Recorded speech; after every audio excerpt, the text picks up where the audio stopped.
You're taking your final breath. Your heart stops, your vision fades to black, and then silence. But death isn't the end. You open your eyes in a vast stone hall lit by flickering torches. The air smells of incense and something else, something ancient and unsettling. At the far end of the hall stands a figure, tall, still, watching you with eyes that seem to see straight through to your soul. He has the head of a jackal, and he's been waiting for you. This is ancient Egypt uncovered, and this is Anubis. Now, most people think they know what death gods do. Across cultures, these divine figures are portrayed as guides, beings who help souls transition peacefully from life to whatever comes next. Gentle, comforting, protective. But the ancient Egyptians worshipped a death god who operated by completely different rules. Anubis doesn't guide you to paradise. He doesn't comfort the dying. What he does to your soul is something far more permanent. And it's exactly why, for over 4,000 years, he's been the most feared god in human history. To understand why Anubis became so feared, we need to go back to a time before the Great Pyramids pierced the Egyptian sky, before pharaohs ruled from golden thrones, before the Sphinx stared eternally across the desert. We're talking about 3,100 BCE. That's over 5,000 years ago, older than Stonehenge, older than the wheel, older than written history itself. In these earliest dynasties, death wasn't the sanitized, peaceful process we know today. There were no funeral homes with soft music and flowers, no gentle goodbyes in hospital rooms. When someone died in ancient Egypt, their body was wrapped in simple linen and buried in shallow pits carved into the scorching desert sand. These weren't the elaborate tombs we see in museums, just holes in the ground, marked by stones, exposed to the brutal elements. And prowling around these burial grounds were jackals, wild, intelligent scavengers with an unsettling ability to appear exactly when death was near. They had this eerie habit of watching from the shadows as families mourned, their yellow eyes reflecting torchlight, their dark forms moving like ghosts through the cemetery grounds. To most ancient peoples, this would have been terrifying. Death stalkers, grave robbers, creatures of ill omen. But the ancient Egyptians saw something different. They watched these jackals and noticed something remarkable. The animals weren't just scavenging. They seemed to be guarding, standing sentinel over the graves, keeping other predators away from the bodies of the dead. Where other cultures saw threat, the Egyptians saw protection. From this observation came a revolutionary idea that would terrify people for millennia. What if death wasn't random? What if there was a divine intelligence behind it, watching, judging, deciding who lived and who died? What if the jackals weren't just animals, but servants of something far more powerful? The earliest texts we have, carved into pyramid walls around 2,400 BCE, already speak of Anubis as if he'd been ruling the realm of the dead for centuries. The pyramid texts call him Khenti Ementiu, foremost of the Westerners, referring to the dead who were buried in the western desert, where the sun died each day. But here's what those ancient inscriptions reveal that most people never hear. Anubis wasn't just overseeing death. He was actively involved in determining its outcome. This wasn't a gentle god who welcomed souls with open arms. This was a divine judge who weighed hearts, measured lives, and made decisions that could erase a person from existence entirely. And unlike other death gods who offered second chances or appeals, Anubis's judgment was final, absolute, and terrifyingly permanent. He was one of the oldest gods in the Egyptian pantheon, older than Osiris, older than Ra, older than the entire royal dynasty system that would define Egypt for 3 millennia. While other civilizations were still figuring out basic agriculture, the Egyptians were already carving Anubis's name into stone, already building his authority into the very foundation of their society. But here's what made Anubis different from every other god in human history. He didn't rule through inspiration or fear of punishment. He ruled through absolute necessity.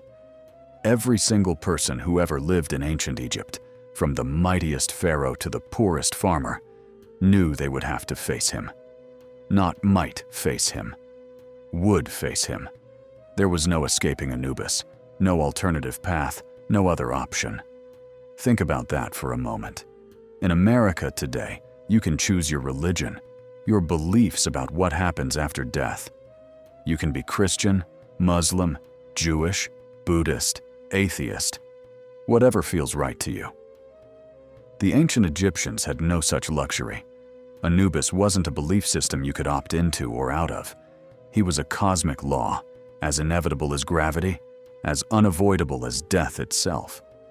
His official titles reveal the scope of his power. Imi-ut, he who is in the place of embalming. Kenti Senetjer, foremost of the divine booth. Nebuchadnezzar, Lord of the sacred land. These weren't honorary titles. They were job descriptions for the most important position in the Egyptian universe, the final arbiter of human souls. Archaeological evidence from tombs across Egypt shows just how seriously people took his authority. Every mummy preparation, every burial ritual, every prayer for the dead was designed to appease him. Pharaohs who commanded armies of thousands, who built monuments that still stand today, who were worshipped as living gods, even they trembled at the thought of facing Anubis unprepared. The relationship between Anubis and other major gods reveals something crucial about Egyptian theology. While Osiris became known as the king of the dead and Ra ruled the living world, Anubis held a position that transcended both realms. He was the bridge, the gateway, the unavoidable checkpoint between life and whatever came after. Osiris might judge your worthiness for paradise, but first you had to survive Anubis's examination. And here's the terrifying part that most people miss. Anubis's judgment wasn't about morality in the way we understand it today. It wasn't about being a good person or following religious rules. His test was something far more fundamental, far more personal, and far more dangerous than anyone realizes. The story of how Anubis gained his terrifying power begins with the most famous murder in Egyptian mythology, and it's not what most people think they know about it. Everyone's heard some version of the Osiris myth. Good brother gets killed by evil brother, loving wife brings him back to life, justice prevails. But that sanitized version completely misses the most important part of the story, the part that explains why Anubis became the ultimate judge of human souls. When Set murdered Osiris, he didn't just kill him. He dismembered the body and scattered the pieces across Egypt like some ancient serial killer trying to hide the evidence. This wasn't a crime of passion. It was calculated, methodical, designed to ensure Osiris could never return. In ancient Egyptian belief, if your body was destroyed, your soul was destroyed too. Set thought he'd committed the perfect murder. But Isis, Osiris's wife, refused to accept this. She spent months searching the Nile Delta, gathering the scattered pieces of her husband's body. And here's where Anubis enters the story, not as a background character, but as the key player who would change everything. When Isis brought the reassembled body to Anubis, she wasn't asking for a simple burial. She was asking for something that had never been attempted before, the preservation of a soul that should have been destroyed. This was uncharted territory, even for the gods. No one knew if it was possible. No one knew what the consequences would be. Anubis could have refused. He could have told Isis that death was final, that some boundaries couldn't be crossed. Instead, he made a choice that would define his role for the next 5,000 years. He agreed to attempt the first resurrection in history. But here's the crucial detail that changes everything. The resurrection worked, but it came with a price. Osiris returned, But he was fundamentally changed. He wasn't the same god who had ruled Egypt. He was something new, a being who existed between life and death, who understood both realms intimately. And through this process, Anubis gained something unprecedented, the authority to judge not just the dead, but the quality of their souls. Think about it like this. Imagine a surgeon who performed the world's first heart transplant. After that operation, wouldn't you trust that surgeon's judgment about hearts more than anyone else's? That's what happened with Anubis, except instead of hearts made of muscle and blood, he was dealing with the eternal essence of human beings. The pyramid texts, carved into stone around 2400 BCE, describe what happened next with chilling precision. They tell us that Anubis developed a process, a systematic method for evaluating souls that was based on his experience with Osiris. But this wasn't the gentle, forgiving judgment that other religions promised. This was something far more rigorous. The texts describe Anubis as he who counts hearts, he who examines the interior, the one whose judgment cannot be appealed. These phrases weren't metaphorical.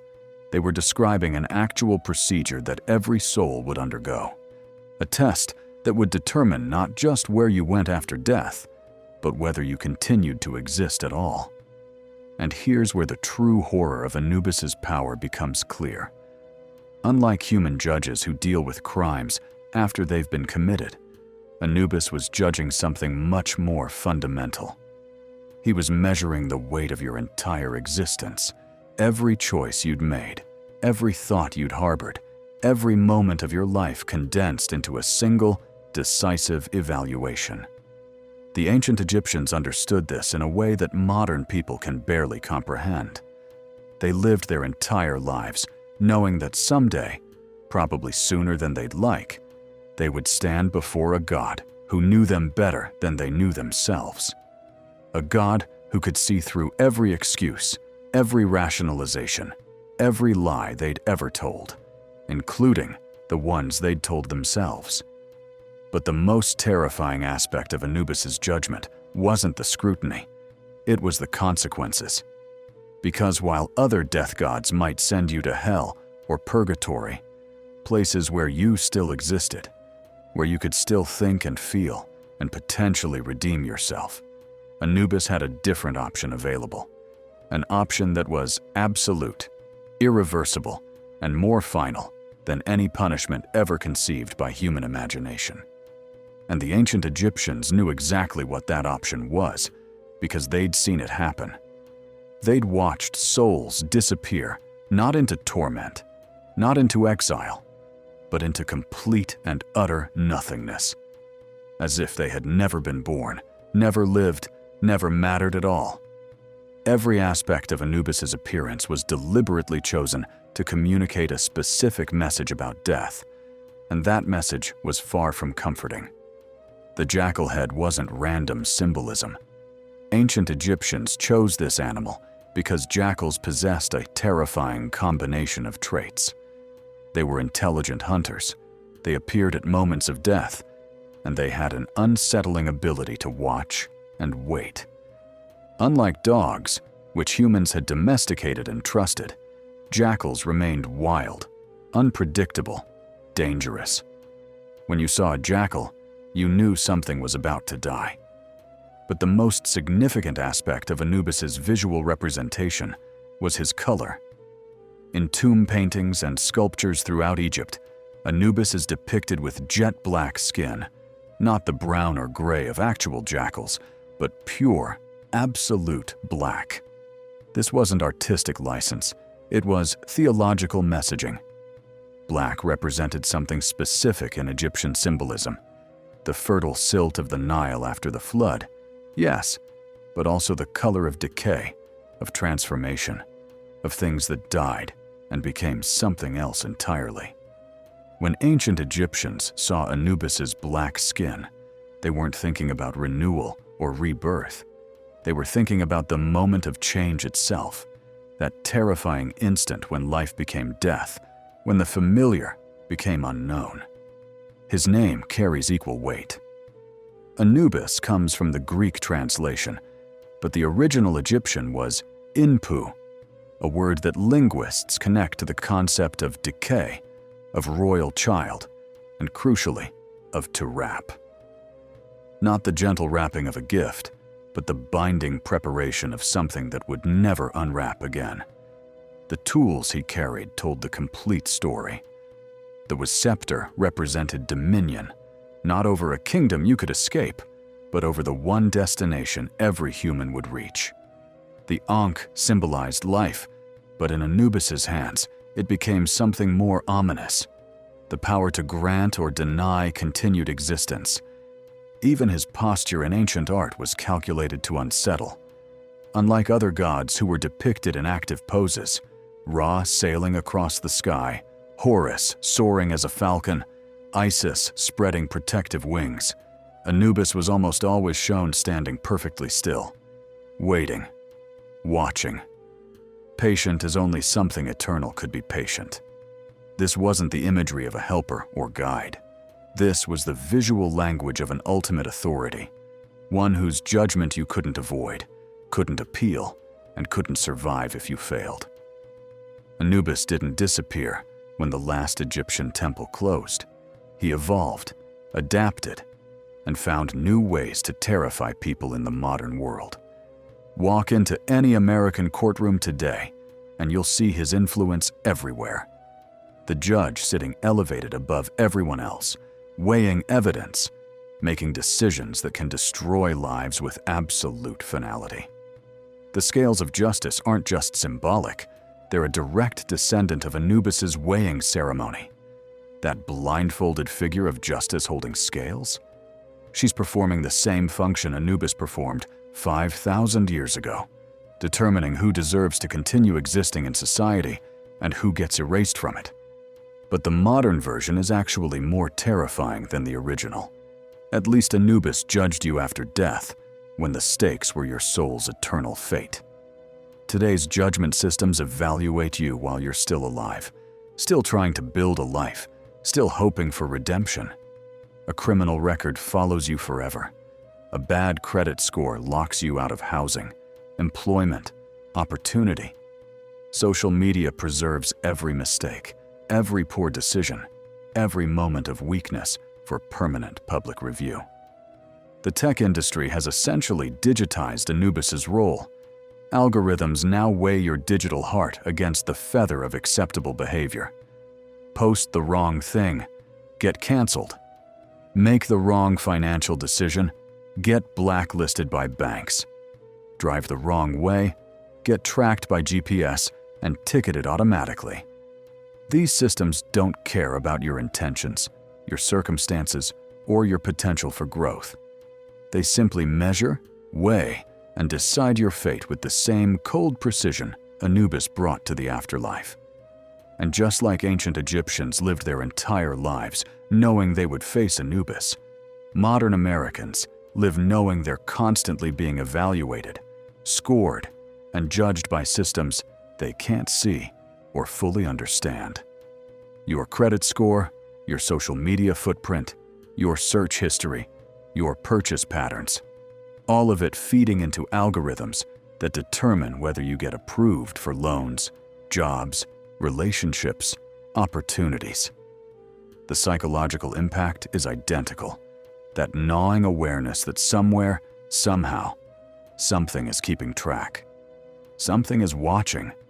Something is preparing to weigh your choices against standards you might not even know exist.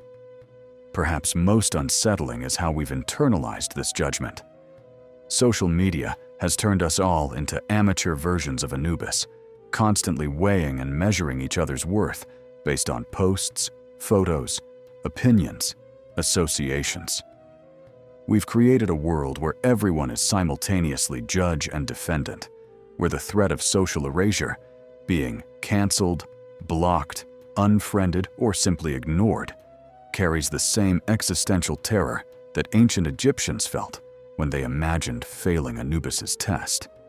The ancient Egyptians at least knew what they were dealing with. They could see Anubis coming. Today, the judgment is invisible, algorithmic, and everywhere at once. So why is Anubis the most feared god in history? Because he represents the one truth every human civilization has tried to avoid. That judgment is inevitable, that our choices have permanent consequences, and that some failures cannot be undone. Every other death, God offers hope. They promise reunion with loved ones, eternal peace, second chances, appeals to higher powers. Anubis offers none of that. He offers only measurement, evaluation, and absolute finality.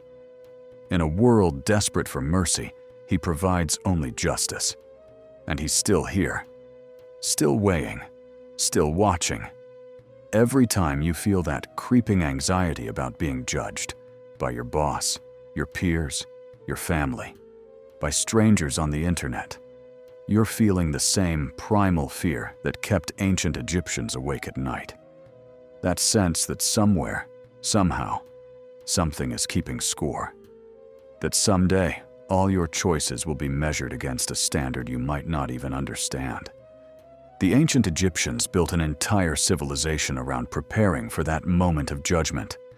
They spent lifetimes learning how to live worthy lives, how to speak the right words, how to present themselves before the ultimate judge. They understood that the quality of your death depended entirely on the quality of your life. Modern people have forgotten that wisdom.